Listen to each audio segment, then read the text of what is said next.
Mind ಸೆಟ್ಟಿಂದ ನಾವು ಸಿರಿವಂತರಾಗೋದಕ್ಕೆ ಸಾಧ್ಯನಾ ಅಂತ. ಜೀವನದಲ್ಲಿ ಯಶಸ್ಸು ಅಂತಂದರೆ ಕೇವಲ ಫೈನಾನ್ಸ್ ಮಾತ್ರ ಅಲ್ಲ. ನಾನು ಬಹಳಷ್ಟು ವ್ಯಕ್ತಿಗಳನ್ನು ನೋಡಿದ್ದೇನೆ, ಫೈನಾನ್ಷಿಯಲಿ ಬಹಳ ಸ್ಟ್ರಾಂಗ್ ಇದ್ದಾರೆ, ಆದರೆ ಮನೆಯಲ್ಲಿ ಹೆಂಡತಿ ಮಕ್ಕಳು ಇಲ್ಲ. ನಾವೇನಿದ್ದೇವೆಯೋ ಏನಾಗಬಹುದಿತ್ತೋ ಅದರಲ್ಲಿ ದೊಡ್ಡ ಅಂತರ ಇದೆ. ಈ ಅಂತರವನ್ನು ಅರಿತುಕೊಂಡು ಅದನ್ನು ಯಾರು ಬ್ರಿಡ್ಜ್ ಮಾಡ್ಕೊಂಡು ಹೋಗ್ತಾರೋ ಅವರು ಜೀವನದಲ್ಲಿ ಬಹಳಷ್ಟು ಯಶಸ್ಸನ್ನು ಕಂಡುಕೊಳ್ತಾರೆ. ನಮ್ಮ ಸಬ್ಕಾನ್ಷಿಯಸ್ ಮೈಂಡು ನಮ್ಗೆ ಗೊತ್ತಿಲ್ಲದೆ ಕೆಲಸ ಮಾಡ್ತಾ ಇರುತ್ತೆ ಅಂತ ನೀವು ಹೇಳಿದ್ರಿ. ಸೊ ಅದನ್ನು ನಾವು ಆಕ್ಟಿವೇಟ್ ಮಾಡೋದಕ್ಕಾಗುತ್ತಾ ಹಾಗಿದ್ರೆ? ಬಲಗೈಯನ್ನು ಎತ್ತಬಲ್ಲೆ, ಕೆಳಕ್ಕೂ ಇಳಿಸಬಲ್ಲೆ, ಆದರೆ ನಿಮ್ಮ ಹೃದಯದ ಬಡಿತ, ಶ್ವಾಸ ಮತ್ತು ಡೈಜೆಷನ್ನು, ಸೆಕ್ರೀಷನ್ಸು, ಎಕ್ಸ್ಕ್ರೀಷನ್ಸು ನಿಮ್ಮ ಕೈಯಲ್ಲಿ ಇಲ್ಲ. ದಿನದ 24 ಗಂಟೆಗಳಲ್ಲಿ ಕನಿಷ್ಠ ಪಕ್ಷ 20 ನಿಮಿಷ ಆದರೂ ಕೂಡ ಯಾರು ಆಲ್ಫಾ ಸ್ಟೇಜಿಗೆ ತಲುಪುತ್ತಾರೋ ಅವರು ತಮ್ಮನ್ನು ಚೆನ್ನಾಗಿ ಬಳಕೆ ಮಾಡಿಕೊಳ್ಳಬಹುದು. ಹಾಯ್ ಹಲೋ ನಮಸ್ಕಾರ, ವೆಲ್ಕಮ್ ಟು ಬಾಸ್ವಾಲಾ. ನಾನು ಶೇಷಕೃಷ್ಣ ಭಟ್. ನಮ್ಮ ಮನಸ್ಸೇ ನಮ್ಮ ಅತಿ ದೊಡ್ಡ ಆಸ್ತಿ ಅಂತ ಹೇಳ್ತಾರೆ. ಆದರೆ ನಮ್ಮ ಮನಸ್ಸಿಗಿರುವಂಥ ಅದ್ಭುತ ಶಕ್ತಿಯ ಬಗ್ಗೆ ಗೊತ್ತಾ? ನೋಡಿ, ಕೆಲವರು ಮುಟ್ಟಿದ್ದೆಲ್ಲ ಚಿನ್ನ ಆಗುತ್ತೆ, ಇನ್ನು ಕೆಲವರು ಎಷ್ಟೇ ಕಷ್ಟಪಟ್ಟರೂ ಕೂಡ ಆರ್ಥಿಕವಾಗಿ ಬೆಳೆಯೋದಕ್ಕೆ ಸಾಧ್ಯನೇ ಆಗಲ್ಲ. ಇದಕ್ಕೆ ಕಾರಣ ಏನು? ಮೈಂಡ್ ಸೆಟ್, ಮನಸ್ಥಿತಿಯೇ ಕಾರಣ. ಹಾಗಿದ್ರೆ ನಮ್ಮ ಮನಸ್ಥಿತಿಯಿಂದ ನಾವು ಸಿರಿವಂತರಾಗೋದಕ್ಕೆ ಸಾಧ್ಯ ಇದೆಯಾ? ಇದನ್ನ ತಿಳಿಸ್ಕೊಡೋದಕ್ಕೆ ಇವತ್ತು ನಮ್ಮ ಜೊತೆಗೆ ಕಳೆದ 4-5 ದಶಕಗಳಿಂದ ಪರ್ಸನಲ್ ಫಿನಾನ್ಸ್ ಕೋಚ್ ಮತ್ತೆ ವ್ಯಕ್ತಿತ್ವ ವಿಕಸನದ ಟ್ರೈನರ್ ಆಗಿರುವಂತ ಖ್ಯಾತ ಹಣಕಾಸು ತಜ್ಞರೂ ಕೂಡ ಹೌದು ಡಾಕ್ಟರ್ ಭರತ್ ಚಂದ್ರ ಅವರು ಇವತ್ತು ನಮ್ಮ ಜೊತೆಗಿದ್ದಾರೆ. ಅವ್ರ ಜೊತೆಗೆ ಇದರ ಬಗ್ಗೆ ಮಾತಾಡ್ತಾ ಹೋಗೋಣ. ಭರತ್ ಚಂದ್ರ ಅವರು ನಮಸ್ತೆ, ವೆಲ್ಕಮ್ ಟು ದಿ ಶೋ. ನಮಸ್ಕಾರ ಸರ್. ನಮ್ಮ ಮನಸ್ಸೇ ಅತಿ ದೊಡ್ಡ ಆಸ್ತಿ ಅಂತ ಹೇಳ್ತಾರೆ, ಇದು ನಿಜನಾ? ಮನಸ್ಸಿನ ಬಗೆಗೆ ಎಷ್ಟು ಮಾತಾಡಿದ್ರೂ ಕೂಡ ಕಮ್ಮಿ. ಜನ ಮನಸ್ಸನ್ನು ಅರಿತುಕೊಂಡಿಲ್ಲ. ಮನಸ್ಸಿದ್ದಲ್ಲಿ ಮಾರ್ಗ ಅಂತ ಹೇಳ್ತಾರೆ. ಮನಸ್ಸು ಎಲ್ಲಿದೆ ಅಂತಂದರೆ ಗೊತ್ತಿಲ್ಲ. Where is the mind? No mind, ಅಥವಾ don't mind, I don't mind, ಮತ್ತು ಇನ್ನು ಕೆಲವರು ನೆವರ್ ಮೈಂಡ್. ಆದ್ದರಿಂದ ಬಹಳ ಇಂಪಾರ್ಟೆಂಟ್ ಏನು ಅಂತಂದರೆ ನಮ್ಮ ಮನಸ್ಸು ಹೇಗೆ ಕೆಲಸ ಮಾಡುತ್ತದೆ ಅಂತ ತಿಳ್ಕೊಂಡ ಮೇಲೆ ನಮ್ಮ ಮನಸ್ಸಿನ ನಿರ್ವಹಣೆಯನ್ನು ಸಮರ್ಪಕವಾಗಿ ಮಾಡಬಹುದು. ನೀವು ನಂತರ ಕೇಳ್ಬೋದು, ಮನಸ್ಸು ಅಂದರೆ ಏನು? ಉದಾಹರಣೆ ಕೊಟ್ಬಿಡ್ತೇನೆ. 2 ಮನಸ್ಸು. ಮೊದಲನೇದಾಗಿ ಜಾಗೃತ ಮನಸ್ಸು, ಇನ್ನೊಂದು ಸುಪ್ತ ಮನಸ್ಸು. ಒಂದು ಮಿಕ್ಸಿಯನ್ನು ಕೊಳ್ಳುವಾಗ, ಕಾರನ್ನು ಕೊಳ್ಳುವಾಗ ಯೂಸರ್ಸ್ ಮ್ಯಾನ್ಯುವಲ್ ಅಂತ ಕೊಡ್ತಾರೆ. ಇದನ್ನು ಬಳಸುವುದು ಹೇಗೆ? ಆದರೆ ಒಬ್ಬ ವ್ಯಕ್ತಿ ಹುಟ್ಟಿದಾಗ ನಮಗೆ ಯಾವ ಯೂಸರ್ ಮ್ಯಾನ್ಯುವಲ್ಲು ಇಲ್ಲ. ನಮ್ಮ ಮನಸ್ಸನ್ನು ಬಳಸ್ಕೊಳ್ಳೋದು ಹೇಗೆ ಅಂತ ತಿಳಿದಿಲ್ಲ. ಯಾಕಂದರೆ ನಮ್ಮ ತಂದೆಗೂ ಕೂಡ ಆ ಮ್ಯಾನ್ಯುವಲ್ ದೊರೆತಿಲ್ಲ. ಆದ್ದರಿಂದ ನಾವು ನಮ್ಮ ಜೀವನದ ಆದ್ಯಂತ ನಮ್ಮನ್ನು ಸಮರ್ಪಕವಾಗಿ ಬಳಸಿಕೊಳ್ಳದೆ ಸಾವಿನೆಡೆಗೆ ಹೋಗ್ತೇವೆ. ಸಾಯುವಾಗ ಸಾಯಲಿಕ್ಕೆ ಇನ್ನೇನು ಸ್ವಲ್ಪ ಇದೆ ಅನ್ಬೇಕಾದ್ರೆ ಗೊತ್ತಾಗುತ್ತೆ, ನಾನು ನನ್ನನ್ನು ಸಮರ್ಪಕವಾಗಿ ಬಳಸಿಕೊಂಡಿಲ್ಲ. ಆವಾಗ ನೀವು ನಿಮ್ಮ ಯಂಗರ್ ಜನರೇಷನಿಗೆ ಭಾಷಣ ಮಾಡಲಿಕ್ಕೆ ಶುರು ಮಾಡ್ತೀರಿ, ನಿಮ್ಮನ್ನು ಸದ್ಬಳಕೆ ಮಾಡಿಕೊಳ್ಳೋದು ಹೇಗೆ ಅಂತ. ಅವರಿಗೂ ಆಗ ಸದ್ಯಕ್ಕೆ ಏನು ಅರ್ಥ ಆಗೋದಿಲ್ಲ. ಅವರು ಕೂಡ ವೃದ್ಧಾಪ್ಯಕ್ಕೆ ಬಂದಾಗ ಕೊನೆಯ ಗಳಿಗೆಯಲ್ಲಿ ಅರ್ಥ ಆಗುತ್ತೆ, ನಾನು ಏನೇನೋ ಮಾಡಬಹುದಾಗಿತ್ತು, ಮಾಡಿಲ್ಲ. ಡಾಕ್ಟರ್ ಭರತ್ ಚಂದ್ರ ಬೇಕಾದಷ್ಟು ದೊಡ್ಡ ದೊಡ್ಡ ಕೆಲಸಗಳನ್ನು ಮಾಡಿದ್ದೇನೆ, ಬಹಳಷ್ಟು ಜೀವನದಲ್ಲಿ ಅಚೀವ್ಮೆಂಟ್ಗಳನ್ನು ಕಂಡುಕೊಂಡಿದ್ದೇನೆ. ಆದರೆ ನನ್ನ ಕಣ್ಣನ್ನು ಮುಚ್ಚಿಕೊಂಡು ಆಂತರಿಕವಾಗಿ ನನ್ನನ್ನು ನಾನೇ ವಿಚಾರಿಸಿಕೊಂಡಾಗ ಗೊತ್ತಾಗೋದೇನು ಅಂತಂದರೆ, ಇನ್ನೂ ಎಷ್ಟೋ ಕೆಲಸಗಳನ್ನು ಮಾಡಬಹುದಾಗಿತ್ತು, ಮಾಡಲಿಲ್ಲ. ಎಷ್ಟೋ ದಿನಗಳು ಸುಮ್ಮನೆ ಹಾಗೆ ನಿದ್ರೆ ಮಾಡಿದ್ದೇನೆ, ಆಲಸ್ಯದಿಂದ ನನ್ನ ಜೀವನವನ್ನು ಕಳೆದಿದ್ದೇನೆ ಅಂತ ಗೊತ್ತಾಗುತ್ತೆ. ಬಹಳ ಇಂಪಾರ್ಟೆಂಟು. ನಾವೇನಿದ್ದೇವೆಯೋ ಏನಾಗಬಹುದಿತ್ತೋ ಅದರಲ್ಲಿ ದೊಡ್ಡ ಅಂತರ ಇದೆ. ಈ ಅಂತರವನ್ನು ಅರಿತುಕೊಂಡು ಅದನ್ನು ಯಾರು ಬ್ರಿಡ್ಜ್ ಮಾಡ್ಕೊಂಡು ಹೋಗ್ತಾರೋ ಅವರು ಜೀವನದಲ್ಲಿ ಬಹಳಷ್ಟು ಯಶಸ್ಸನ್ನು ಕಂಡುಕೊಳ್ತಾರೆ. ಮನಸ್ಸಿನ ಬಗೆಗೆ ಅರಿತುಕೊಳ್ತಾರೆ. ಎಷ್ಟು ಬೇಗ ಅಂತಂದರೆ ಅಷ್ಟು ಬೇಗ ಅವರು ಯಶಸ್ಸಿಗೆ ಒಂದಷ್ಟು ಚಾಲೆಂಜ್ ಹಾಕುವಂಥ ಚಾನ್ಸ್ ಇದೆ. ಸೊ ಹಾಗಿದ್ರೆ ಇಲ್ಲಿ ಕೇಳಬೇಕು ಸರ್, ಒಂದು ಕ್ಯೂರಿಯಾಸಿಟಿಗೆ ಈ ಪ್ರಶ್ನೆ, ಮನಸ್ಥಿತಿಯಿಂದ ಎಲ್ಲವೂ ಕೂಡ ಬದಲಾಗುತ್ತಾ? ಮೈಂಡ್ ಸೆಟ್ಟಿಂದ ನಾವು ಸಿರಿವಂತರಾಗೋದಕ್ಕೆ ಸಾಧ್ಯನಾ ಅಂತ?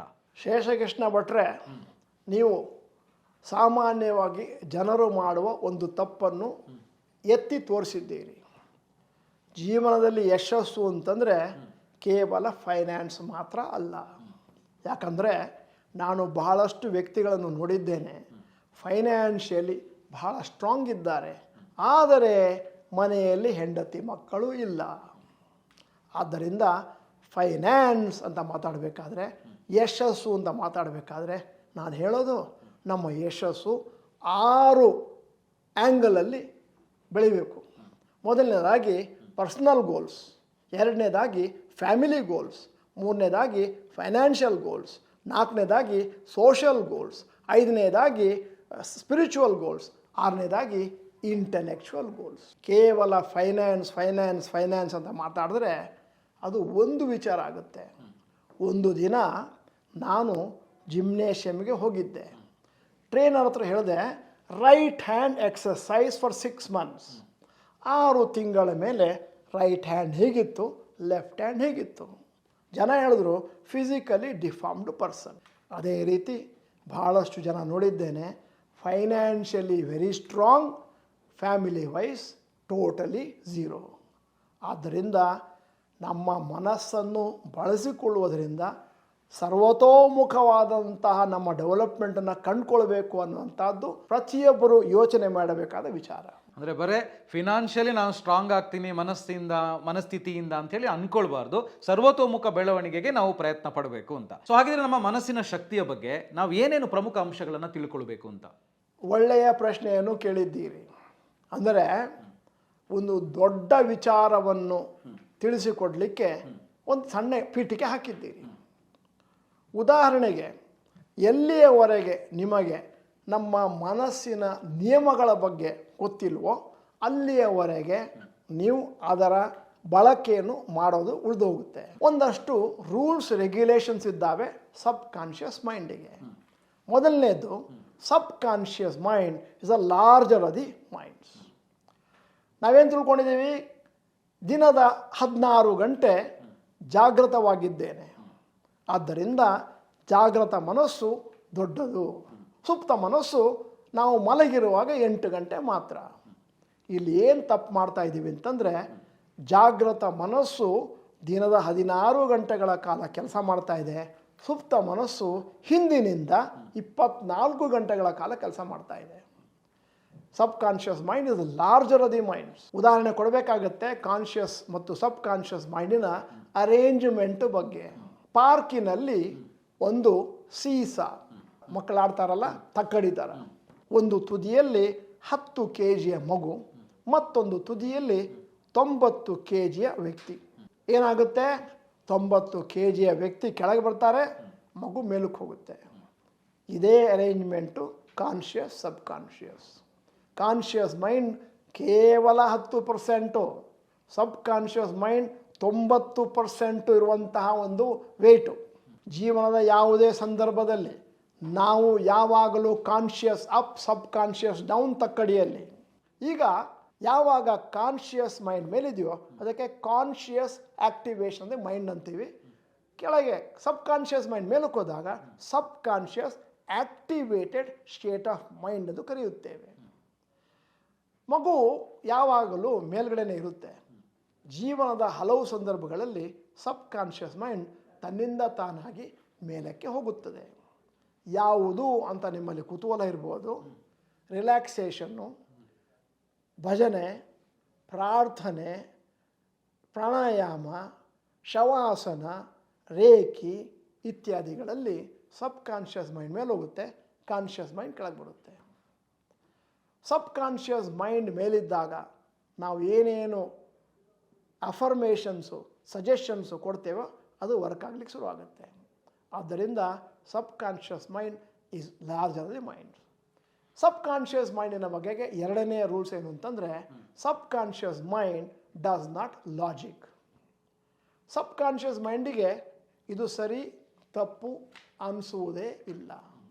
ಏನಿದ್ದರೂ ಕೂಡ ಏನನ್ನು ಹೇಳುತ್ತೀರೋ ಅದೇ ಥರ ಅದನ್ನು ನಡೆಸ್ಕೊಂಡು ಹೋಗುತ್ತೆ.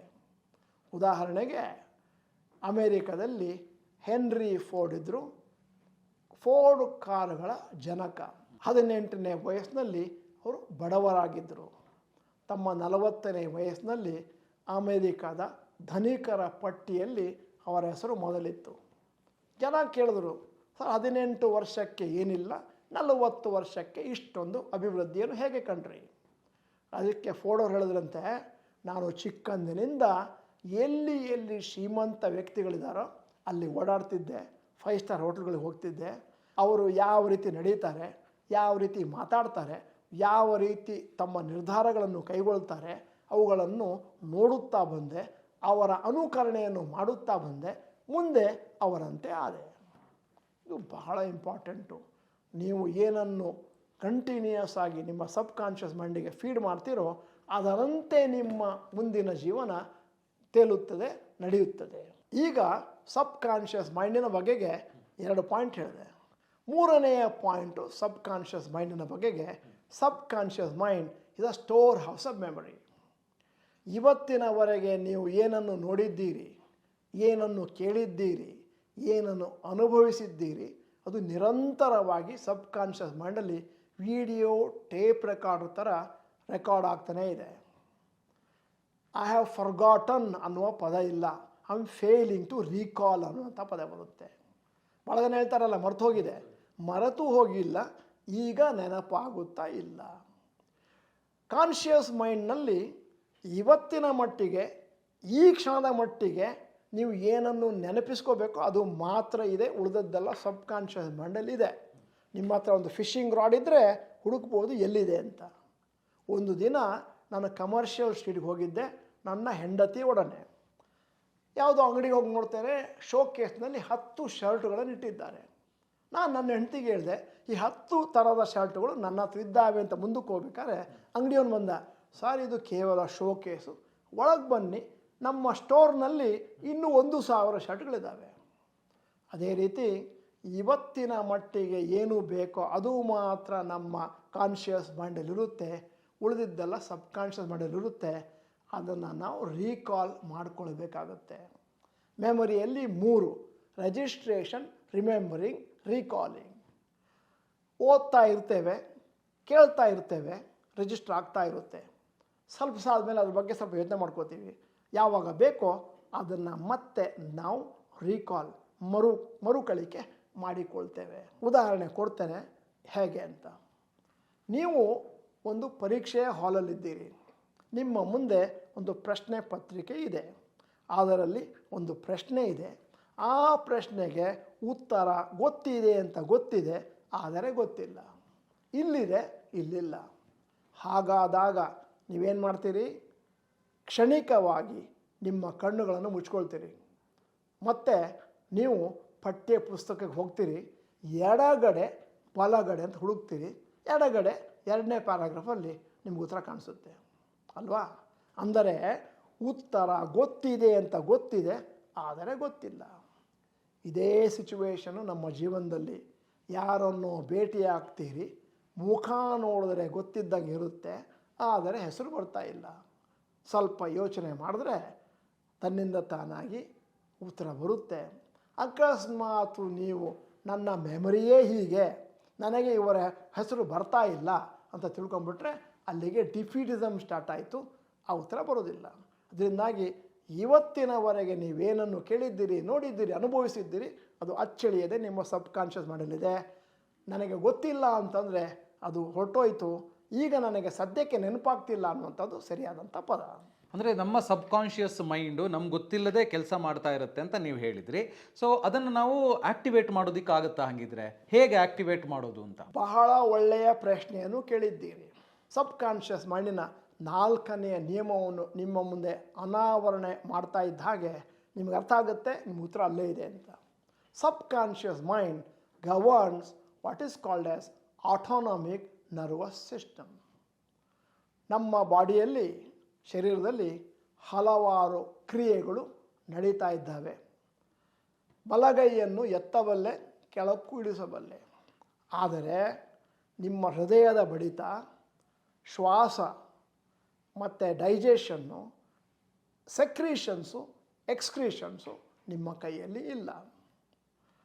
ನಾನು ಆಗಲೇ ಹೇಳಿದಾಗೆ ಕಾನ್ಷಿಯಸ್ ಮೈಂಡಿಗೆ ಮೆಮೊರಿ ತುಂಬ ಕಮ್ಮಿ.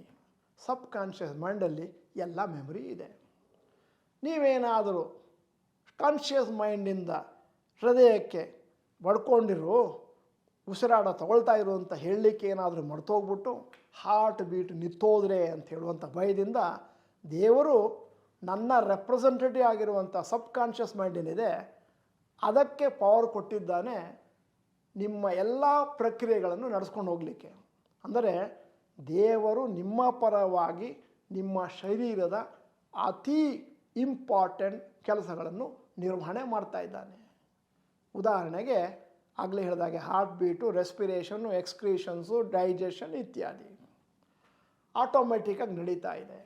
ನಿಮಗೆ ಅದರ ಬಗ್ಗೆ ಏನೂ ಗೊತ್ತಿಲ್ಲ, ಅದು ಇಂಟರ್ನಲ್ಲಿ ನಡೀತಾನೆ ಇದೆ. ಯಾವಾಗ ಗೊತ್ತಾಗುತ್ತೆ? ಪ್ರಬುದ್ಧ ವ್ಯಕ್ತಿಯನ್ನು ನೋಡುತ್ತೇನೆ, ಅವನು ಹೇಳ್ತೇನೆ ನಾನು, ನೋಡಿ ಈಗ ಸ್ಟೇಜ್ ಹೋಗಿ ಮಾತಾಡಿ. ತಕ್ಷಣವೇ ಹಾರ್ಟ್ ಬೀಟು 120, 130 ಹೋಗುತ್ತೆ. Digestion becomes cut, digestion stops, cut, digestion stops, breathing becomes haywire. ಸಡನ್ನಾಗಿ ಟಾಯ್ಲೆಟ್ಗೆ ಹೋಗೋ ಅನಿಸುತ್ತೆ ಅಲ್ವಾ? ಅದರಿಂದಾಗಿ ಯಾರು ರೆಗ್ಯುಲರಾಗಿ ಮೆಡಿಟೇಷನ್ ಪ್ರಾಕ್ಟೀಸ್ ಮಾಡ್ತಾರೆ, ಶವಾಸನ, ಯೋಗ ನಿದ್ರೆಗಳನ್ನು ಪ್ರಾಕ್ಟೀಸ್ ಮಾಡ್ತಾರೆ, ಧ್ಯಾನಾವಸ್ಥೆಯನ್ನು ಪ್ರಾಕ್ಟೀಸ್ ಮಾಡ್ತಾರೆ, ಅವರಿಗೆ ಅವರ ಶರೀರದ ಮೇಲೆ ಜಾಸ್ತಿ ಕಂಟ್ರೋಲ್ ಇರುತ್ತೆ. ಇದು 4 ನಿಯಮಗಳ ಬಗ್ಗೆ ಮಾತಾಡಿದೆ. 5ನೇ ನಿಯಮ ಅತಿ important. Sub conscious mind is a self appointed protector of the body. ನಿಮ್ಮನ್ನು ಕಾಪಾಡ್ತಾ ಇರೋದು ಸಬ್ ಕಾನ್ಷಿಯಸ್ ಮೈಂಡ್, ಕಾನ್ಷಿಯಸ್ ಮೈಂಡ್ ಅಲ್ಲ. Conscious mind highly absent minded. Subconscious mind is always present minded. ಉದಾಹರಣೆಗೆ ನಿಮ್ಮ ಕಡೆಗೆ ಒಂದು ವಸ್ತುವನ್ನು ಬಿಸಾಕ್ತೀನಿ, ಆಟೋಮೆಟಿಕ್ ಆಗಿ ನಿಮ್ಮ ಕಣ್ಣುಗಳನ್ನು ಮುಚ್ಕೊಳ್ತೀರಿ, ಇದು ನಿಮಗೆ ಗೊತ್ತಿಲ್ಲ. ಯಾವುದೋ ಬಿಸಿಯಾದ ಪದಾರ್ಥವನ್ನು ಮುಡ್ತೀರಿ, ಕೈಯನ್ನು ಹಿಂದಕ್ಕೆ ತೊಗೊಳ್ತೀರಿ. ಬಿಸಿ ಅಂತ ಹೇಳಿ ಹಿಂದಕ್ಕೆ ತೊಗೊಳ್ತಿರೋ, ಹಿಂದಕ್ಕೆ ತೆಗೆದುಕೊಂಡು ಬಿಸಿ ಅಂತ ಹೇಳ್ತಿರೋ? ಹಿಂದಕ್ಕೆ ತೆಗೆದುಕೊಂಡು ಬಿಸಿ ಅಂತ ಹೇಳ್ತೀರಿ. ಬಿಸಿ ಅಂತ ಗೊತ್ತಾಗೋದ್ರೊಳಗೆ ಕೈ ಬೆಂದು ಹೋಗ್ತಿತ್ತು. ಅದೇ ರೀತಿ ನೀವು ನಡ್ಕೊಂಡು ಹೋಗ್ತಾ ಇದ್ರಿ, ಮೆತ್ತಗಾಗಿರುವಂಥ ಯಾವುದೋ ಒಂದು ವಸ್ತುವನ್ನು ಮೆಟ್ಟಿದ್ರಿ, ತಕ್ಷಣ ವಾಪಸ್ ಹೋಗ್ತೀರಿ, ಹಾವಿರ್ಬೋದು ಅಂತ. ಇದೆಲ್ಲ ಆಟೋಮೆಟಿಕ್ಕಾಗಿ ನಿಮ್ಮ ಬಾಡಿಯನ್ನು ಸಬ್ ಕಾನ್ಷಿಯಸ್ ಮೈಂಡ್ ಪ್ರೊಟೆಕ್ಟು ಮಾಡ್ತಾ ಇರುವಂಥದ್ದು. ಇಲ್ಲಿ ಒಂದು ಸಣ್ಣ ಪ್ರಾಬ್ಲಮ್ ಆಗುತ್ತೆ. ಏನು ಅಂತಂದರೆ, ನಾನು ಬಹಳಷ್ಟು ವಿದ್ಯಾರ್ಥಿಗಳನ್ನು ಜನವರಿ, ಫೆಬ್ರವರಿ, ಮಾರ್ಚ್ನಲ್ಲಿ ಭೇಟಿಯಾಗ್ತೇನೆ. ಅವ್ರ ಹತ್ರ ಕೇಳ್ತಾನೆ, ಏಪ್ರಿಲಲ್ಲಿ ಪರೀಕ್ಷೆ ಬರುತ್ತೆ, ಎಷ್ಟು ಮಾರ್ಕ್ಗಳನ್ನು ನಿರೀಕ್ಷೆ ಮಾಡ್ತಾ ಇದ್ದೀರಿ? ಅವ್ರು ಹೇಳ್ತಾರೆ, ಸರ್ 93%. ಮೇ ತಿಂಗಳಲ್ಲಿ ಸಿಗ್ತಾರೆ, ಎಷ್ಟು ಬಂತು ಅಂತ ಕೇಳ್ತೀನಿ, 39% ಅಂತಾರೆ. ಏನು ಅಂತ ಕೇಳ್ತೀನಿ, ಅವ್ರು ಹೇಳ್ತಾರೆ, ನಮ್ಮ ಶಾಲೆ ಚೆನ್ನಾಗಿಲ್ಲ. ಆಗ ಹೇಳಿದೆ, ನಿಮ್ಮ ಶಾಲೆಯಿಂದ 4 ಜನಕ್ಕೆ ರ್ಯಾಂಕ್ ಬಂದಿದೆಯಲ್ಲ. ತಕ್ಷಣ ಹೇಳಿದ್ರು, ಟೀಚರ್ಸು ಸರಿ ಇಲ್ಲ. ಆಗ ನಾನು ಹೇಳಿದೆ, ನಿಮ್ಮ 3 ಜನ ಟೀಚರ್ಸಿಗೆ ನ್ಯಾಷನಲ್ ಅವಾರ್ಡ್ ಸಿಕ್ಕಿದೆಯಲ್ಲ. ತಕ್ಷಣ ಹೇಳಿದ್ರು, ಸಿಲೆಬಸ್ಸು ಸರಿ ಇಲ್ಲ. ನಿಮ್ಮದು CBSE ಸಿಲೆಬಸ್ಸು ಜಗತ್ತಿನಲ್ಲಿ ಅತಿ ಫೇಮಸ್ ಆಗಿರುವಂಥದ್ದು. ತಕ್ಷಣ ಹೇಳ್ತಾರೆ, ಮನೆಯಲ್ಲಿ ವೋಲ್ಟೇಜ್ ಫ್ಲಕ್ಚುವೇಷನ್. ಅಂದರೆ ಈ ಕಾರಣ ಅಲ್ಲದಿದ್ದರೆ ಆ ಕಾರಣ, ಯಾವುದೋ ಒಂದು ಕಾರಣ, ನನ್ನನ್ನು ಬಿಟ್ಬಿಡಿ. ಒಂದು ವಿಚಾರ ತಿಳ್ಕೋಬೇಕು, ಕಾನ್ಷಿಯಸ್ ಮತ್ತು ಸಬ್ ಕಾನ್ಷಿಯಸ್ ಪಾಲಿಟಿಕ್ಸ್ನಲ್ಲಿ ಈ ಕಾರಣಗಳು ಇಲ್ಲದೇ ಇದ್ದರೆ ನಿಮ್ಮ ವ್ಯಕ್ತಿತ್ವಕ್ಕೆ ಧಕ್ಕೆ ಬರ್ತಾ ಇತ್ತು, ನಿಮ್ಮ ಪ್ರೆಸ್ಟೀಜ್ ಕಮ್ಮಿ ಆಗ್ತಿತ್ತು ಅಂತೇಳಿ ಈ ಕಾರಣಗಳನ್ನು ಮುಂದಿಡ್ತಾರೆ. ಹಲವರನ್ನು ಭೇಟಿಯಾಗ್ತೇನೆ, ಅವ್ರು ಹೇಳ್ತಾರೆ, ನಾನು ಇಂತಹ ಒಂದು ಘಟನೆ ಆಗದೇ ಇದ್ದರೆ managing director of the company ಆಗಿಬಿಡ್ತಿದ್ದೆ. ನೋಡಿ, managing director of the company ಆಗದೇ ಇದ್ದದ್ದಕ್ಕೆ ಬೇಕಾದಷ್ಟು ಕಾರಣಗಳನ್ನು ಕೊಡ್ತಾ ಇದ್ದಾರೆ. ಜೀವನದಲ್ಲಿ ನೀವು ಮ್ಯಾನೇಜಿಂಗ್ ಡೈರೆಕ್ಟರ್ ಆಗಿದ್ದೀರೋ ಎನ್ನುವುದು ಇಂಪಾರ್ಟೆಂಟು, ಕಾರಣ ಇಂಪಾರ್ಟೆಂಟ್ ಅಲ್ಲ. ಎಲ್ಲಿಯವರೆಗೆ ಯೂನಿವರ್ಸಿಟಿ ಸರಿ ಇಲ್ಲ, ವೋಲ್ಟೇಜ್ ಫ್ಲಕ್ಚುವೇಷನ್ ಅಂತ ಓಡಾಡ್ತಿರೋ ಅಲ್ಲಿವರೆಗೆ ನಿಮಗೆ ಜೀವನದಲ್ಲಿ ಯಾವ ಸೂತ್ರವೂ ಸಿಕ್ಕುವುದಿಲ್ಲ ಸಕ್ಸಸ್ಸನ್ನು ಕಂಡುಕೊಳ್ಳೋಕ್ಕೆ.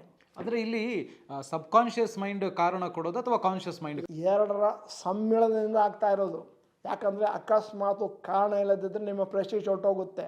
ಹುಡುಗ ಏನು ಹೇಳಬೇಕಿತ್ತು ಅಂತಂದರೆ, ನನ್ನ ಆಲಸ್ಯದಿಂದಾಗಿ ನನಗೆ ಮಾರ್ಕ್ ಬಂದಿಲ್ಲ ಅಂತ ಹೇಳಬೇಕೇ ವಿನಃ ಬೇರೆ ಕಾರಣಗಳನ್ನು ಕೊಟ್ಟು ನಮ್ಮ ಒಳಗಿರುವ ಕಾರಣಗಳ ಮೇಲೆ ಫೋಕಸ್ ಮಾಡಲಿಲ್ಲ ಅಂತಂದರೆ ಜೀವನದಲ್ಲಿ ಮುಂದೋಗೋದು ಕಷ್ಟ ಆಗೋಗುತ್ತೆ. ಈ 5 ರೂಲ್ಸ್ ರೆಗ್ಯುಲೇಷನ್ಸ್ ಬಗ್ಗೆ ಮಾತಾಡಿದೆ. ಸೊ ಹಾಗಿದ್ರೆ ನಾನು ಆಗಲೇ ಕೇಳಿದಂಗೆ ಈ ಸಬ್ ಕಾನ್ಷಿಯಸ್ ಮೈಂಡನ್ನು ಆಕ್ಟಿವೇಟ್ ಮಾಡ್ಕೊಳ್ಳೋದು ಹೆಂಗೆ? ಪ್ರತಿಯೊಬ್ಬರು ಕೂಡ ಆಕ್ಟಿವೇಟ್ ಮಾಡ್ಕೋಬೋದಾ ಅಂತ? ಆಕ್ಟಿವೇಟ್ ಮಾಡುವಂಥದ್ದು ಸಹಜ, ಎಲ್ಲರೂ ಮಾಡ್ಕೊಳ್ಬೇಕು. ಆದರೆ ಸಬ್ ಕಾನ್ಷಿಯಸ್ ಮೈಂಡಿನ ಬಗೆಗೆ ಗೊತ್ತಿಲ್ಲದಿದ್ದವರಿಗೆ ಅದನ್ನು ಮಾಡೋದು ಕಷ್ಟ ಆಗುತ್ತೆ. ಆಗಲೇ ಹೇಳಿದೆ subconscious activated state of mind. ಅದನ್ನು ನಾವು ಸೈಂಟಿಫಿಕ್ ಆಗಿ ಆಲ್ಫಾ ಸ್ಟೇಟ್ ಆಫ್ ಮೈಂಡ್ ಎಂದು ಕರೆಯುತ್ತೇವೆ. ಮೈಂಡ್ನಲ್ಲಿ 4: ಬೀಟಾ, ಆಲ್ಫಾ, ಡೆಲ್ಟಾ, ತೀಟಾ ಆಯ್ತಲ್ಲ. ಆಲ್ಫಾ ಅಂತಂದರೆ 14ರಿಂದ 30 ವೈಬ್ರೇಷನ್ಸ್ ಪರ್ ಸೆಕೆಂಡ್ ಬ್ರೈನಲ್ಲಿ. ಅದೇ ಆಲ್ಫಾ ಅಂತಂದರೆ 7ರಿಂದ 14. ಆಲ್ಫಾ ಅಂತಂದರೆ ನೀದರ್ ಸ್ಲೀಪ್ ನಾರ್ ಅವೇಕ್, ಎಚ್ಚರವೂ ಇಲ್ಲದೆ ನಿದ್ರೆಯೂ ಅಲ್ಲದ ಒಂದು ಸ್ಥಿತಿ, ಮಂಪರು ಅಂದರೆ ಧ್ಯಾನಾವಸ್ಥೆ. ಮತ್ತು 4ರಿಂದ 7 ಬಂತು ಅಂತಂದರೆ ನಿದ್ರೆ, ಡೆಲ್ಟಾ, ಮತ್ತು ಕೊನೆಯಲ್ಲಿ ಲಾಸ್ಟು ಕೋಮಾ, 0ಗೆ ಬಂದುಬಿಡುವಂಥದ್ದು. 4ರಿಂದ 1 ಕೋಮಾ. ನಾವು ಸದ್ಯದ ಮಟ್ಟಿಗೆ ಬೀಟಾ ಸ್ಟೇಟಲ್ಲಿ ಇದ್ದೇವೆ, ಅಂದರೆ ಒಂದು ಥರದ ಅಜಿಟೇಟೆಡ್ ಸ್ಟೇಟ್ ಆಫ್ ಮೈಂಡ್. ನಾವು ನಮ್ಮನ್ನು ಜಾಸ್ತಿ ಬಳಸ್ಕೊಳ್ಬೇಕು ಅಂತಂದರೆ ಆಲ್ಫಾ ಸ್ಟೇಟನ್ನು ಬಳಕೆ ಮಾಡ್ಕೋಬೇಕಾಗತ್ತೆ. ದಿನದ 24 ಗಂಟೆಗಳಲ್ಲಿ ಕನಿಷ್ಠ ಪಕ್ಷ 20 ನಿಮಿಷ ಆದರೂ ಕೂಡ ಯಾರು ಆಲ್ಫಾ ಸ್ಟೇಟಿಗೆ ತಲುಪುತ್ತಾರೋ ಅವರು ತಮ್ಮನ್ನು ಚೆನ್ನಾಗಿ ಬಳಕೆ ಮಾಡಿಕೊಳ್ಳಬಹುದು. ಹೇಗೆ ಆಲ್ಫಾ ಇದಕ್ಕೆ ನಾವು ಯೂಸ್ ಮಾಡ್ಕೊಳ್ಳೋದು? ಇನ್ನೊಂದು ಉದಾಹರಣೆಯನ್ನು ಕೊಡ್ತಾ ಇದ್ದೇನೆ. ಪ್ರತಿದಿನ ರಾತ್ರಿ ನಾವು ಮಲಗುತ್ತೇವೆ. ಮಲಗುವುದರಲ್ಲಿ 2 ಸೈಕಲ್ಗಳು: REM sleep, NREM sleep, rapid eye movement sleep, non rapid eye movement sleep. ಮಕ್ಕಳು ಮಲಗಿರುವಾಗ ಹೋಗಿ ನೋಡಿ, ಕಣ್ಣಿನ ರೆಪ್ಪೆಯ ಅಡಿಯಲ್ಲಿ ಕಣ್ಣಿನ ಗುಡ್ಡೆಗಳು ಚಲಿಸ್ತಾ ಇರ್ತವೆ. ಆ ಸಮಯದಲ್ಲಿ ಅವರು ಕನಸನ್ನು ನೋಡ್ತಾ ಇದ್ದಾರೆ. ಕನಸಿನಲ್ಲಿ ಏನೇನೋ ನಡೀತಾ ಇದೆ. ನಿಮಗೂ ಕೂಡ ಅದೇ ಥರ ಆಗುತ್ತೆ, ಆದರೆ ನಿಮಗೆ ನಿಮ್ಮ ಕಣ್ಣನ್ನು ನೋಡ್ಕೊಳ್ಳಿಕ್ಕೆ ಆಗೋದಿಲ್ಲ. ಕನಸು ಬಂದಾಗ ನಮಗನ್ಸುತ್ತೆ, ಅಥವಾ ಕನಸಿನೊಂದಿಗೆ ಬೆಳಿಗ್ಗೆ ಎದ್ದರೆ ನಿಮ್ಗನ್ಸುತ್ತೆ ರಾತ್ರಿಯೆಲ್ಲ ಕನಸಿತ್ತು. ಆದರೆ ನಿಜ ಹೇಳಬೇಕು ಅಂತಂದರೆ REM ಸ್ಲೀಪ್ ಇರುವಂಥದ್ದು ಕೇವಲ 20 ನಿಮಿಷ, NREM ಸ್ಲೀಪು 70 ನಿಮಿಷ, ಸೈಕಲ್ಲು 90 ನಿಮಿಷ. ಬೆಳಿಗ್ಗೆ ಎದ್ದಾಗ REM ಸ್ಲೀಪ್ ಒಡನೆ ಎದ್ದರೆ ನಿಮಗನ್ಸುತ್ತೆ ಹೌದು ರಾತ್ರಿಯೆಲ್ಲ ಕನಸಿನಲ್ಲಿದ್ದೆ. ಅಕಸ್ಮಾತ್ ಬೆಳಿಗ್ಗೆ ನಿಮ್ಮನ್ನೇನಾದರೂ ನಾನು REM ಸ್ಲೀಪ್ನ 20 ನಿಮಿಷದಲ್ಲಿ 10 ನಿಮಿಷದಲ್ಲಿ ಎಬ್ಸ್ತೀನಿ ಅಂತಂದರೆ ಅವಾಗ ನೀವು ಹೇಳ್ತೀರಿ 10 ನಿಮಿಷ ಟೈಮ್ ಕೊಡಿ, ನಾನು ಹೇಳ್ತೀನಿ ಅಂತೇಳಿ ಆ ಸ್ವಪ್ನವನ್ನು, ಕನಸನ್ನು ಸಂಪೂರ್ಣ ಮಾಡಿ ಹೇಳ್ತೀರಿ ನೀವು. 20 ನಿಮಿಷ ಹೇಗೆ ಅಂತಂದರೆ ಕುಕ್ಕರ್ನಲ್ಲಿ ಪ್ಸ್ ಅಂತ ಬರುತ್ತಲ್ಲ, ಆ ಥರದ್ದು. ಅಲ್ಲಿ ನಿಮ್ಮ ಸ್ಟ್ರೆಸ್ ಮ್ಯಾನೇಜ್ಮೆಂಟ್ ಆಗ್ತಾ ಇರುತ್ತೆ. ಆ 20 ನಿಮಿಷವನ್ನು ನೀವು ಧ್ಯಾನಾವಸ್ಥೆಯಲ್ಲಿ ಕಳಿತೀನಿ ಅಂತಂದರೆ ನೀವು ಆ ಸ್ವಪ್ನದಲ್ಲಿ ಏನು ಮಾಡ್ತೀರೋ ಅದನ್ನು ಮುಂದುವರ್ಸ್ಕೊಂಡು ಹೋದಂಗೆ ಆಗುತ್ತೆ. ನೋಡಿ, dream is involuntary sleep, sleep is involuntary dream. ಆಯ್ತಲ್ಲ, ಇದು ಬಹಳ ಇಂಪಾರ್ಟೆಂಟು. ಉದಾಹರಣೆಗೆ ನೀವು 24 ಗಂಟೆಗಳಲ್ಲಿ 8 ಗಂಟೆಗಳ ಕಾಲ ನಿದ್ರೆಯನ್ನು ಮಾಡುತ್ತೀರಿ. 16 ಗಂಟೆಗಳ 20 ನಿಮಿಷ ನಾನು ಧ್ಯಾನಾವಸ್ಥೆಯಲ್ಲಿ ಕಳೆಯುತ್ತೇನೆ ಮತ್ತು ಅದನ್ನು ನಾನು ಸಮಂಜಸವಾಗಿ ಮಾಡ್ತೇನೆ ಅಂತಂದರೆ ನಿಮ್ಮ ಮನಸ್ಸನ್ನು ಸಂಪೂರ್ಣವಾಗಿ ಬಳಸಿಕೊಳ್ಳಬಹುದು, ಹತೋಟಿಗೂ ಕೂಡ ತರಬಹುದು. ಈ ಧ್ಯಾನಾವಸ್ಥೆಯನ್ನು ಮಾಡುವುದು ಹೇಗೆ? Subconscious activated state of mind ಅಥವಾ ಆಲ್ಫಾ ಸ್ಟೇಟ್ ಆಫ್ ಮೈಂಡ್. ಹೇಗೆ ಮಾಡೋದು ಅಂತಂದರೆ ಭಾಳ ಇಂಟ್ರೆಸ್ಟಿಂಗ್ ಆಗಿದೆ. ನಾನು ನಮ್ಮ ಕಾರ್ಯಾಗಾರಗಳಲ್ಲಿ ಜನರಿಗೆ ಹೇಳೋದೇನು ಅಂತಂದರೆ, ಸರಳವಾಗಿ ಅರ್ಥ ಆಗಲಿ ಅಂತ ಹೇಳೋದೇನು ಅಂತಂದರೆ, ನೀವು 20 ನಿಮಿಷ ಸ್ಟ್ಯಾಚ್ಯೂ ಎಕ್ಸಸೈಸ್ ಮಾಡಬೇಕು. ಅಂದರೆ ಪುತ್ಥಳಿ. 20 ನಿಮಿಷ ಕಾಲುಗಳನ್ನು ನೆಲದಲ್ಲಿಟ್ಟುಕೊಂಡು, ಅಂದರೆ ಪಾದಗಳನ್ನು ನೆಲದಲ್ಲಿಟ್ಟುಕೊಂಡು, ಕುರ್ಚಿಯಲ್ಲಿ ಸ್ಟ್ರೇಟ್ ಆಗಿರುವಂಥ ಕುರ್ಚಿ, ಡೈನಿಂಗ್ ಟೇಬಲ್ ಕುರ್ಚಿ, ಈಸಿ ಚೇರ್ ಅಲ್ಲ, ಕೂತ್ಕೊಂಡು ಬೆನ್ನನ್ನು ಕುರ್ಚಿಗೆ ತಾಗಿಸಿ ಕೈಗಳನ್ನು ತೊಡೆಯ ಮೇಲೆ ಇಟ್ಕೊಂಡು ಮೇಲಕ್ಕೂ ಇಡ್ಬೋದು, ಕೆಳಕ್ಕೆ ಮುಖವಾಗಿ ಇಡ್ಬೋದು. ನೀವು 20 ನಿಮಿಷ ಯಾವುದನ್ನು, ಶರೀರದ ಯಾವ ಭಾಗವನ್ನು ಅಲುಗಾಡಿಸದೆ ಕಳೀತೀನಿ ಅಂತಂದರೆ ಸ್ಟ್ಯಾಚ್ಯೂ ಎಕ್ಸಸೈಸ್ ಆಯಿತು. ಯಾಕೆ ಅಲುಗಾಡಿಸಬಾರದು ಅಂತ ಪ್ರಶ್ನೆ ಕೇಳಿದ್ರೆ, ಅಲುಗಾಡಿಸಿದಾಗ ಕಾನ್ಷಿಯಸ್ ಮೈಂಡ್ ಮೇಲಕ್ಕೆ ಬಂತು. ಏನನ್ನು ಅಲುಗಾಡಿಸಿದಾಗ ಆಟೋಮ್ಯಾಟಿಕ್ಕಾಗಿ subconscious activated state of mind ಬಂತು. 20 ನಿಮಿಷ ಈ ಥರ ಕಳೀತೀರಿ ನೀವು ಅಂತಂದಾಗ ಆ 20 ನಿಮಿಷದಲ್ಲಿ ಈ ಟ್ರೈನಿಂಗನ್ನು ಮಾಡ್ಕೊಂಡು ಹೋಗ್ತೀನಿ ಅಂತಂದರೆ ಮುಂದಿನ ದಿನಗಳಲ್ಲಿ ಆ 20 ನಿಮಿಷ ಆ ಧ್ಯಾನಾವಸ್ಥೆಯನ್ನು ತಲುಪಲಿಕ್ಕೆ ಬೇಕಾಗೋದಿಲ್ಲ. 3 ನಿಮಿಷದಲ್ಲಿ ಶಾರ್ಟ್ಕಟ್ಟಲ್ಲಿ ಆ ಅವಸ್ಥೆಗೆ ನಾವು ತಲುಪಬಹುದು. Shortcut for relaxation, shortcut for meditation. 3 ನಿಮಿಷ ಈ ರೀತಿ ನಾನು ಧ್ಯಾನಾವಸ್ಥೆಗೆ ಜಾರಿದ ಮೇಲೆ ಮುಂದಿನ 5 ನಿಮಿಷ ನೀವು you can visualise the goals in successful completion. ಅದರ ಬಗ್ಗೆ ನೀವು ಆಮೇಲೆ ಪ್ರಶ್ನೆ ಕೇಳಬಹುದು ಅಂತ ಊಹೆ ಮಾಡಿ ಇಲ್ಲಿಗೆ ನಿಲ್ಲಿಸ್ತಾ ಇದ್ದೀನಿ. ಇನ್ನು ಮುಂದೆ 5 ನಿಮಿಷ ನಿಮ್ಮ ಮನಸ್ಸಿನಲ್ಲಿ ಏನೇನು ಮಾನಸಿಕ ಗೊಂದಲಗಳಿದ್ದಾವೆ, ಒತ್ತಡಗಳಿದ್ದಾವೆ, ಅದನ್ನು ನೋಡಿಕೊಂಡು ಅದೆಲ್ಲ ಕಮ್ಮಿ ಆಗಿದೆ ಅಂತ ನೋಡ್ಕೊಳ್ಳೋದು. ಇನ್ನು 5 ನಿಮಿಷ ಸಂಪೂರ್ಣ ಸೈಲೆನ್ಸು. ಅಲ್ಲಿಗೆ 3 ನಿಮಿಷದಲ್ಲಿ ಧ್ಯಾನಾವಸ್ಥೆಗೆ ಹೋದೆ, 15 ನಿಮಿಷ ಮುಗೀತು. ಇನ್ನು 2 ನಿಮಿಷ 10ರಿಂದ 1ರವರೆಗೆ ಸಂಖ್ಯೆಗಳನ್ನು ರಿವರ್ಸ್ ಎಣಿಸಿ ಈ ಧ್ಯಾನಾವಸ್ಥೆಯಿಂದ ಹೊರಕ್ಕೆ ಬರಬಹುದು. 20 ನಿಮಿಷ ಪ್ರತಿದಿನ ನಾನು ಇದನ್ನು ಪ್ರಾಕ್ಟೀಸ್ ಮಾಡ್ತೇನೆ ಅಂತಾದರೆ ನಿಮ್ಮ ಮಾನಸಿಕ ಸಾಮರ್ಥ್ಯದ ಸದ್ಬಳಕೆಯನ್ನು ಮಾಡಿಕೊಳ್ಬೋದು. ನೀವು ಬಹಳಷ್ಟು ವ್ಯಕ್ತಿಗಳನ್ನು ನೋಡಿರ್ಬೋದು, ಎಷ್ಟೇ ಒತ್ತಡದ ಸನ್ನಿವೇಶ ಇದ್ದರೂ ಕೂಡ ಬಹಳ ಕೂಲಾಗಿರ್ತಾರೆ, ಕಾನ್ಫಿಡೆಂಟ್ ಆಗಿರ್ತಾರೆ ಮತ್ತು ಸರಿಯಾದಂಥ ಡಿಸಿಷನ್ಗಳನ್ನು ತಗೊಳ್ತಾರೆ. ಯಾಕಂತಂದರೆ ಅವರು ಬೀಟಾ ಸ್ಟೇಟಲ್ಲಿದ್ದರೂ ಕೂಡ ಆಲ್ಫಾ ಸ್ಟೇಟಿನಿಂದ ಆಪ್ರೇಟ್ ಮಾಡ್ತಾ ಇರ್ತಾರೆ. ನಾನು ಹೇಳೋದಿಷ್ಟೇ, ಪ್ರತಿಯೊಬ್ಬರೂ ಕೂಡ ಕನಿಷ್ಠ ಪಕ್ಷ 20 ನಿಮಿಷ ಈ ಧ್ಯಾನಾವಸ್ಥೆಯನ್ನು ಪ್ರಾಕ್ಟೀಸ್ ಮಾಡಲೇಬೇಕು ಪ್ರತಿನಿತ್ಯ. ಇನ್ನೂ ಕೆಲವರು ಬರ್ತಾರೆ, ಸರ್ ನಾನು ಮೆಡಿಟೇಷನನ್ನು 2 ಗಂಟೆ ಮಾಡ್ತೇನೆ. ಬೇಡ, ನಿಮ್ಮದು ಮೆಡಿಟೇಷನ್ ಮಾಡುವಂಥದ್ದು ಪ್ರೊಫೆಷನ್ ಅಲ್ಲ. ನೀವೇನಾದರೂ ಋಷಿಗಳು ಮುನಿಗಳು ಆಗಿದ್ದರೆ ಪರವಾಗಿಲ್ಲ. ಇಲ್ಲದಿದ್ದರೆ ನಮ್ಮ ಈ ದೈನಂದಿನ ಜೀವನದಲ್ಲಿ 20 ನಿಮಿಷ ಸಾಕು. 20 ನಿಮಿಷ ಸಮಯ ಇಲ್ಲ, ಅದಕ್ಕೂ ಒಂದು ಶಾರ್ಟ್ಕಟ್ ಇದೆ. ನೀವು 3 ನಿಮಿಷದ ಹಾಗೆ ಒಂದು 4 ಸತಿ ಮಾಡ್ಬೋದು. ಬಹಳಷ್ಟು ನ್ಯಾಯಾಧೀಶರುಗಳು, ಪೊಲೀಸ್ ಅಧಿಕಾರಿಗಳು, ದೊಡ್ಡ ದೊಡ್ಡ ವ್ಯಕ್ತಿಗಳು ನನ್ನ ಹತ್ರ ಬರ್ತಾರೆ. ಅವರಿಗೆ ನಾನು ಹೇಳ್ತೇನೆ, ಕಾರ್ನಲ್ಲಿ ಕೂಡ ನೀವು ಧ್ಯಾನಾವಸ್ಥೆಯನ್ನು ಪ್ರಾಕ್ಟೀಸ್ ಮಾಡ್ಕೊಂಡು ಹೋಗ್ಬೋದು. 3 ನಿಮಿಷ, ಲಂಚ್ ಬ್ರೇಕ್ನಲ್ಲಿ 3 ನಿಮಿಷ, ಸಾಯಂಕಾಲ ಮನೆಗೆ ಬಂದಮೇಲೆ 3 ನಿಮಿಷ, ಮಲಗೋ ಮುಂಚೆ 3 ನಿಮಿಷ ಅಷ್ಟೇ. ಅದನ್ನು ಹೀಗೆ ಮಾಡಬೇಕು ಅಂತ ಏನಾದಿದ್ರೆ ಮೆಡಿಟೇಷನು ಇದೆ. ಏನಂತಂದರೆ ಕುಳಿತುಕೊಂಡ ಅವಸ್ಥೆಯಲ್ಲಿ ಮಾಡಬೇಕು. ಕಾಲುಗಳು ಅಂದರೆ ಪಾದಗಳು ನೆಲಕ್ಕೆ ತಲುಪಿರಬೇಕು, ಕೈಗಳು ತೊಡೆಯ ಮೇಲಿರಬೇಕು. ಆದಷ್ಟು ಯಾವುದೇ ಮೂಮೆಂಟನ್ನು ಮಾಡಬಾರದು. ಮಲಗಿರುವಾಗ ಮಾಡಬಾರದು. ನೀವು ನನಗೆ ಕೇಳ್ಬೋದು, ಮಲಗಿರುವ ಪೊಸಿಷನಲ್ಲಿ ಧ್ಯಾನಾವಸ್ಥೆಯನ್ನು ಯಾಕೆ ಪ್ರಾಕ್ಟೀಸ್ ಮಾಡಬಾರ್ದು? ಯಾಕಂತಂದರೆ ಆಟೋಮೆಟಿಕ್ಕಾಗಿ ನೀವು ನಿದ್ರೆಗೆ ಹೋಗುವಂಥ ಚಾನ್ಸ್ ಇದೆ. ನಿದ್ರೆಗೆ ಹೋಗ್ತೀನಿ ಅಂತಂದರೆ ವಿಜುವಲೈಸೇಷನ್ ಸಫರ್ ಆಗುತ್ತೆ. ನಾನು ಆಗ ಒಂದು ಮಾತು ಹೇಳಿದೆ, visualising the goals in successful completion. ಉದಾಹರಣೆ ಕೊಡ್ತಾ ಇದ್ದೀನಿ. ಯಾವುದು ಕೂಡ ಬೈ ಆಕ್ಸಿಡೆಂಟ್ ಆಗೋದಿಲ್ಲ. ಯಾವುದೇ ಆಗಬೇಕಾದ್ರೂ ಕೂಡ ಅದನ್ನು ವಿಜುವಲೈಸ್ ಮಾಡಬೇಕಾಗತ್ತೆ. ಹೇಗೆ ವಿಜುವಲೈಸ್ ಮಾಡೋದು? ನನ್ನ ಜೀವನದಲ್ಲಿ ಒಂದು ಗುರಿ ಇದೆ. ನಾನೀಗ 12ನೆಯ ಕ್ಲಾಸ್ನಲ್ಲಿ ಓದುತ್ತಾ ಇದ್ದೇನೆ. ಇದೀಗ ಮಾರ್ಚ್ ತಿಂಗಳು, ಪರೀಕ್ಷೆ ನಡೀತಾ ಇದೆ ಅಂತ ಇಟ್ಕೊಳ್ಳೋಣ. ನನಗೆ ನನ್ನ ಜೀವನದ ಗುರಿ ಏನು ಅಂತಂದರೆ, ನಾನು ಒಬ್ಬ ವೈದ್ಯನಾಗಬೇಕು. ಆಕ್ಸಿಡೆಂಟ್ ಆಗಿ ವೈದ್ಯ ಆಗೋದಿಲ್ಲ.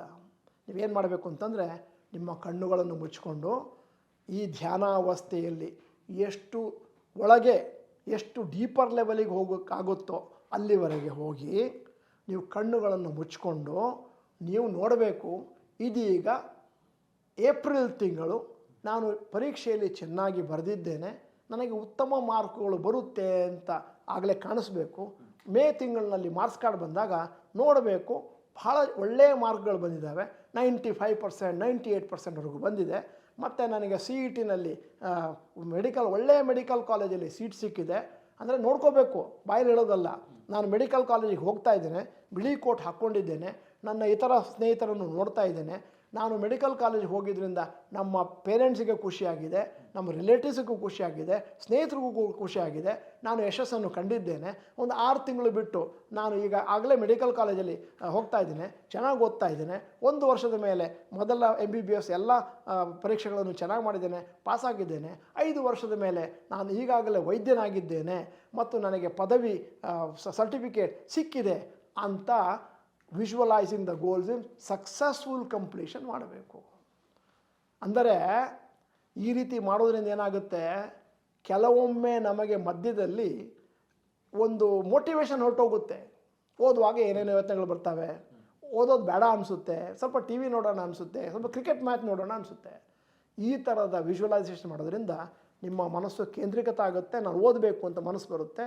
ಆ ಮನಸ್ಸನ್ನು ನಿಮ್ಮ ಮನಸ್ಸು ಆ ಮನಸ್ಸನ್ನು ನಿಮ್ಮ ಸಬ್ ಕಾನ್ಷಿಯಸ್ ಮೈಂಡು ಒದಗಿಸಿ ಕೊಡ್ತದೆ. ಇನ್ನೂ ಒಂದು ವಿಚಾರ, 5 ವರ್ಷದ ಮೇಲೆ ನಾನು ಡಾಕ್ಟರ್ ಆಗಿದ್ದೇನೆ ಅಂತ ನೀವು ಸಕ್ಸಸ್ಫುಲ್ ಆಗಿ ನೋಡ್ಕೊಳ್ಳೋದ್ರಿಂದ ಏನಾಗುತ್ತೆ ಅಂತ ಹೇಳ್ಬಿಡ್ತೇನೆ. ಕಾನ್ಷಿಯಸ್ ಮೈಂಡು, ಸಬ್ ಕಾನ್ಷಿಯಸ್ ಮೈಂಡು, ನನ್ನ ಸಬ್ ಕಾನ್ಷಿಯಸ್ ಮೈಂಡು, ನಿಮ್ಮ ಸಬ್ ಕಾನ್ಷಿಯಸ್ ಮೈಂಡು, ಎಲ್ಲರ ಸಬ್ ಕಾನ್ಷಿಯಸ್ ಮೈಂಡ್ಗಳ ಒಂದು ಸಮ್ಮಿಶ್ರಣ ಏನಿದೆ ಅಂತಂದರೆ ಅನ್ಕಾನ್ಷಿಯಸ್ ಮೈಂಡ್.